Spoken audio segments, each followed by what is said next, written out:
Hello friends, welcome back to our channel JEE Multiverse. आज हम करने वाले हैं काइनेमेटिक्स में एमसीक्यू नंबर 30। ये हमारे एक सब्सक्राइबर ने पूछा है।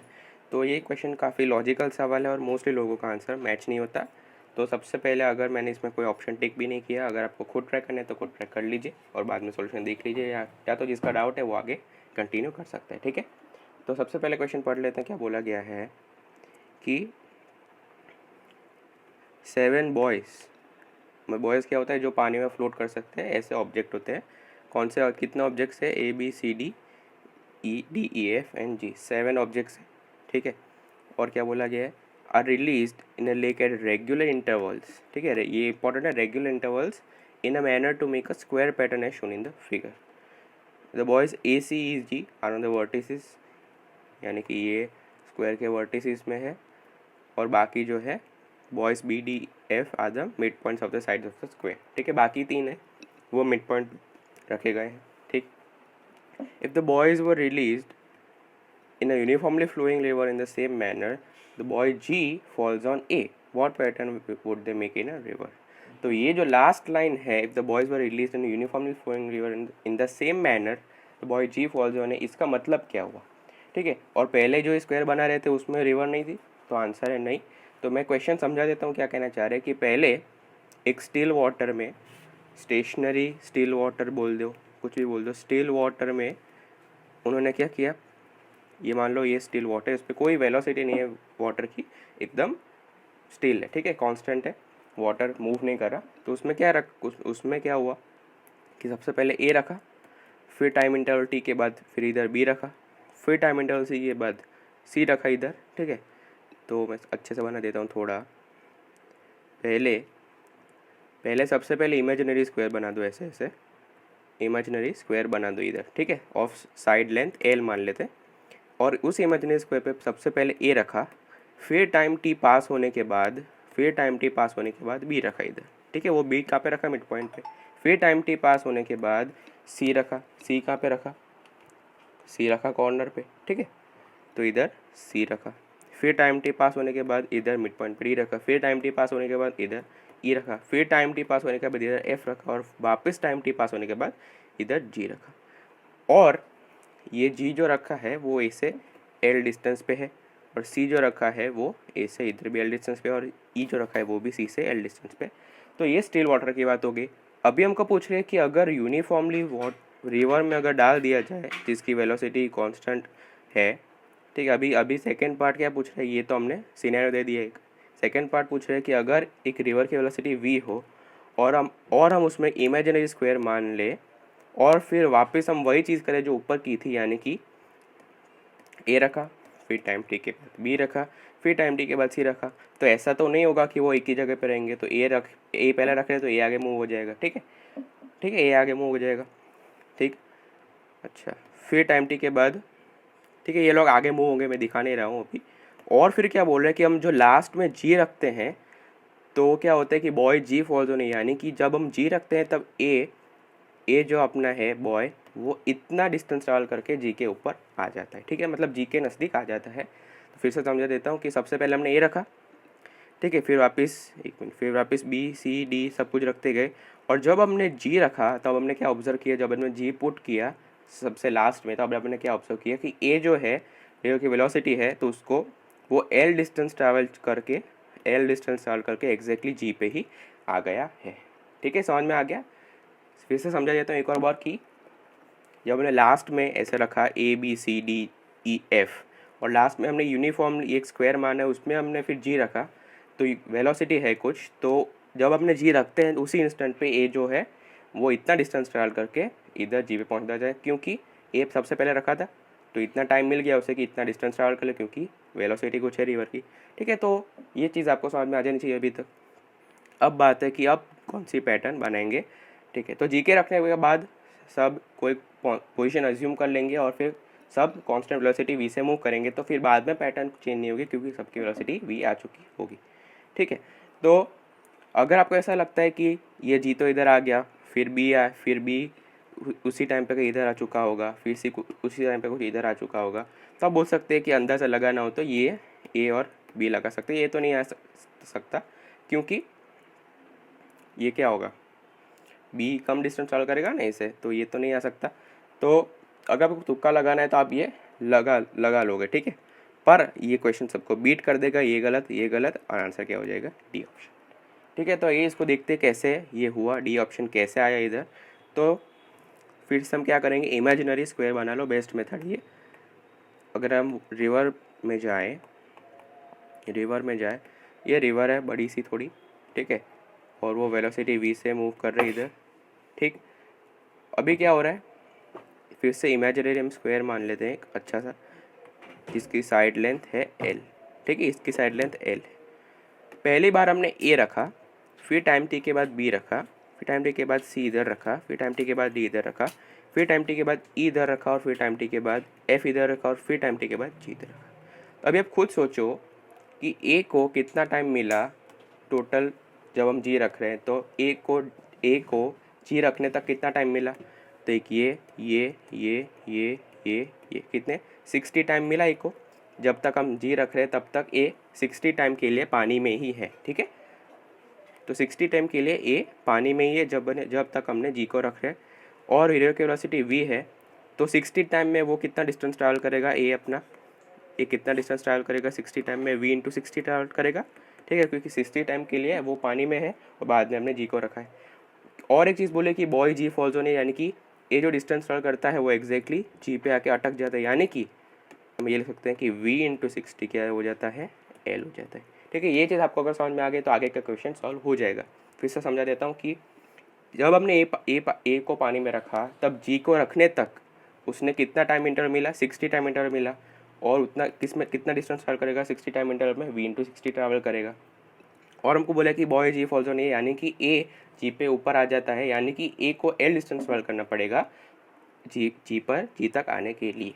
तो इधर से हमारा टाइम कितना आ जाता है, l/6v। Got it. तो अभी हम बाकी सारे बॉयज़ का निकालते हैं। अभी तो क्वेश्चन आसान हो गया, अगर आपने ये क्वेश्चन लिख दिया ना एक बार तो आसान हो जाएगा, ठीक है। अभी हम काउंट करते हैं कि बी को कितना टाइम मिला। तो एक बी को ये टाइम मिला, क्योंकि बी ए के बाद रखें तो एक टाइम, दूसरा, तीसरा, चौथा, फिफ्थ। तो बी को 5t टाइम मिला। तो बी कितना ट्रैवल करेगा, बी के ये ए के लिए हमने लिखा है, लिख देता हूँ मैं फिर से, ए के लिए हमने लिखा है, अब हम बी के लिए लिखते हैं, ठीक है। थोड़ा सा मैं इसको ऐसा कर देता हूँ, ठीक है। बी को कितना टाइम मिला, 60 टाइम मिला। ए को इधर मैं इरेज कर देता हूँ, ए इधर आ गया, ठीक है। ए कहाँ पे, इसको थोड़ा साइड में मूव कर लेते हैं इधर, ठीक है। अभी क्या हुआ, अभी हमने ए का एनालाइज किया तो ए और जी एक साथ हो गए, ठीक है। ए और जी एक साथ हो गए। अभी बी का निकालते हैं। तो बी हमने अभी बोला कि 1 2 3 4 5, बी को 5t टाइम मिला जब तक हम जी को रख रहे हैं। तो बी के लिए अगर हम इक्वेशन लिखेंगे तो क्या हो जाएगा, v into 5t is equal to कितना हो जाएगा, बी टी के वैल्यू पुट कर दो तो कितना हो जाएगा, v इंटू 5 इंटू l/6v, ठीक है। तो b कितना ट्रैवल करेगा, डिस्टेंस ट्रैवल बाय b कितना हो जाएगा, 5l/6, ठीक। उसका मतलब क्या हुआ कि b कहीं जो ये l/6 अगर हम प्लॉट करें, ये l/6 मान लेते हैं, तो ये 5l/6 भी इधर उठ के इधर आ गया है। समझ में आ गया, ठीक है। तो ये बी कितना ट्रैवल किया, 5l/6 ट्रैवल कर दिया, और टोटल लेंथ l है तो इसने इधर l/6 होगा ये साइड से, ठीक है। तो ये जस्ट मैंने रफ डायग्राम बनाया है, ठीक है। जस्ट मैंने क्या बनाया है, रफ डायग्राम बनाया है। अब हम आगे पढ़ते हैं, आगे सी का निकालते हैं। सी का कैसे निकालेंगे, सी को कितना टाइम मिला, सिंपली 40 मिला सी को टाइम, ठीक है। सी को 1 2 3 और 4, ठीक है। सी को 40 टाइम मिला। तो डिस्टेंस ट्रैवल बाय सी कितना हो जाएगा, v इंटू 40, और टी के वाले फिर से पुट कर दो तो आ जाएगा 4l/6। अभी कुछ रैशनल कट मत करो, ऐसे ही रखो। तो 4l/6 यानी कि सी अपना सी जो होगा वो 4l/6, तो और नीचे बना लेते हैं इधर। तो फिर से हम इमेजिनरी स्क्वायर बना लेते हैं। ए और जी इधर आ गए हैं एक जगह पे, फिर जो बी जो है हमारा l/6 इधर है, और बी इधर आ चुका है, ये और ये l/2 है, ठीक है ना, क्योंकि मिड पॉइंट पे रखा था बी। तो हॉरिजॉन्टल वर्टिकल में तो कुछ मूव नहीं करेगा, हॉरिजॉन्टल में मूव करेगा। और सी जो है वो अपना 4l/6 ट्रैवल करता है। तो इधर से अगर हम मान लेते हैं और एक l/6 मान लेते हैं, तो सी कहाँ पे पहुँच जाएगा, इधर से उठ के इधर नहीं आ जाएगा, क्योंकि ये डिस्टेंस कितना हो गया 4l/6 हो गया, क्योंकि पूरी साइड लेंथ l है। और ये डिस्टेंस कितना हो गया, b कितना ट्रैवल कर लिया 5l/6। ठीक, तो c अभी उठ के इधर आ गया। अभी हम निकालते हैं d का। चलिए d का अगर हमको निकालना है तो कैसे निकालेंगे, डिस्टेंस ट्रैवल बाय डी को कितना टाइम मिला देख लीजिए, अभी तो आसान हो गया होगा, 3 टाइम मिला, 1 2 3। तो डी को टाइम मिलता है v/3t। तो ये कितना हो जाएगा, टी को पुट कर दो तो हो जाएगा, टी है कितना l/6 भी, तो हो जाएगा 3l/6। अब इसको आप कट कर लीजिए क्या कि आपको आइडिया आ जाए। चलो तो मत कट करो, कट मत करो, तो कितना आ जाएगा ये 3l/6 आ जाएगा। तो डी यहाँ पे इनिशियली डी जो था वो कहाँ पे था, डी मिड पॉइंट पे था, यानी कि डी इधर l/2 पे था। l/2 को हम क्या लिख सकते हैं, 3l/6 लिख सकते हैं ना। ठीक है, तो उसने और डिस्टेंस 3l/6 मूव किया ये के डायरेक्शन में। तो और एक बार बता देता हूँ क्या हुआ। अभी इसको अलग से बना लो, डी को, डी इधर था, 3l/6 यानी कि l/2 पे था। ठीक है, तो अभी इधर कितना बचा, 3l/6 ही बचा। तो उसने इतना डिस्टेंस ट्रैवल कर लिया, तो डी कहाँ पे आ जाएगा, ये कॉर्नर पे नहीं आ जाएगा डी अपना। ठीक है, तो इधर मैं वापस लिख देता हूँ, डी अपना इधर आ गया। ठीक, अभी हम बात करते हैं ई को 2t टाइम मिला है, तो इधर लिख लेते हैं। तो ई हो जाएगा डिस्टेंस, ई का क्या लिखते हैं, डिस्टेंस ट्रैवल बाय ई कितना हो जाएगा v/2t, यानी कि 12/6 डिस्टेंस ट्रैवल किया उसने। ठीक है, तो 12/6 यानी कि ई पहले अलग से बना लो, अभी जैसे भी हम करते जाएंगे अलग अलग बना लो, क्योंकि एक डायग्राम बनाओगे तो कन्फ्यूजिंग हो जाएगा। ये इधर था, कितना ट्रैवल करेगा 12/6। और एक बात नोटिस करें कि डी से सी का डिस्टेंस कितना है, 12/6 ही है ना। ये वाला डिस्टेंस कितना है, 12/6 है। और ई वापस इधर से कितना गया, 12/6 गया। अब देख सकते हैं कि सिमेट्रिकल है। ठीक है, बिल्कुल सिमेट्रिकल है, क्योंकि सी और डी और डी और के बीच में डिस्टेंस सेम है। ठीक है, ये चीज़ हो गई। और ए और जी जो है, ए जी और डी, ये ए जी और डी एक ही लाइन में। ठीक है, ये चीज़ याद रखना, ये तीनों एक ही लाइन। अभी लास्ट पार्ट आता है किसका, एफ का। ठीक, डिस्टेंस ट्रैवल बाय एफ कितना हो जाएगा, v/, उसको टाइम टी मिला, जब तक हम जी रख रहे तो हो जाएगा सिंपली l/6 हो जाएगा।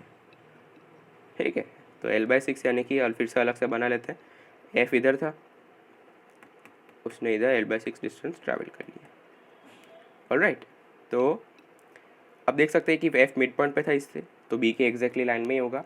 और b से इधर का डिस्टेंस अगर आप ध्यान से देखिए, इतना डिस्टेंस भी कितना l/6 ही है, तो f इतना l/6 मूव हुआ, यानी कि f और b भी सिमेट्रिक पोजीशन पे है। ठीक है, तो f इधर आ जाएगा, ये डिस्टेंस पे कितना हो जाएगा l/6। तो अगर मैं इधर थोड़ा गड़बड़ तो नहीं हुई, पर इधर थोड़ा कंजेस्टेड हो गया, तो मैं थोड़ा नीचे बना देता हूँ कि असली में हुआ क्या। तो फाइनल पोजीशन क्या हुई कि ए और जी एक साथ में, उसके एग्जैक्टली नीचे डी कितने लेंथ पे होगा, l लेंथ पे होगा। ठीक है, क्योंकि उस अभी तो वो टॉप और बॉटम वर्टेक्सेस पे है ना, तो लेंथ l ही होगी। फिर इधर एग्जैक्टली l/2 डिस्टेंस पे b हो जाएगा, और इधर से l/6 डिस्टेंस पे b हो जाएगा। फिर इधर से एग्जैक्टली l/6 डिस्टेंस पे, इसको इरेज कर लेते हैं, 1 मिनट, इसको इरेज कर लेते हैं। इधर से एग्जैक्टली l/6 डिस्टेंस पे क्या हो जाएगा, f हो जाएगा। इधर से l/6 और एक l/6 के पे क्या हो जाएगा, c हो जाएगा, l/6 और l/6। इधर से और एक l/6 और एक l/6 के बाद क्या हो जाएगा, e हो जाएगा। तो आपको दिख रहा होगा सिमेट्रिक है ये पूरा, तो ये क्या बन गया, ट्रायंगल बन गया। ठीक, और आई होप कि मैंने आपका डाउट क्लियर कर दिया। कौन सा ऑप्शन आ जाएगा हमारा, डी ऑप्शन आ जाएगा, जैसे मैं स्टार्टिंग में बोल दिया था। ठीक है, तो इसमें बेसिकली क्या करना था, लॉजिक लगाना था कि ए जी तक आने तक कितना मूव करेगा, और बाकी सबका डिस्टेंस निकालते जाओ, तो ऑटोमेटिकली विजुअलाइज हो जाएगा कितना किसने मूव किया। ठीक है, और अगर हम स्क्वायर बनाएं, स्क्वायर कहाँ पे था, ओरिजिनल अमन ने जो ओरिजिनल स्क्वायर माना था वो कहाँ पे था रेफरेंस के लिए, तो ये स्क्वायर कहीं इधर था, स्क्वायर कहीं इधर था। ठीक है, और ये लेंथ l थी, ये पूरी लेंथ l थी इधर से इधर तक। ठीक है, और ये पूरी लेंथ भी कितनी थी, l थी। ठीक है, तो हमने जो ओरिजिनल स्क्वायर बना था उससे ये शिफ्ट हो गया, तो ये हो जाएगा 4l/6, 4l/6 और ये हो जाएगा 5l/6। ठीक है, ऐसा कुछ सिनेरियो हो रहा होगा। ठीक है, तो ओरिजिनल स्क्वायर भी हो गया, ये फाइनल पोजीशन भी हो गया, तो आपको क्लियरली एकदम सटीक विजुअलाइजेशन हो चुका होगा आई होप।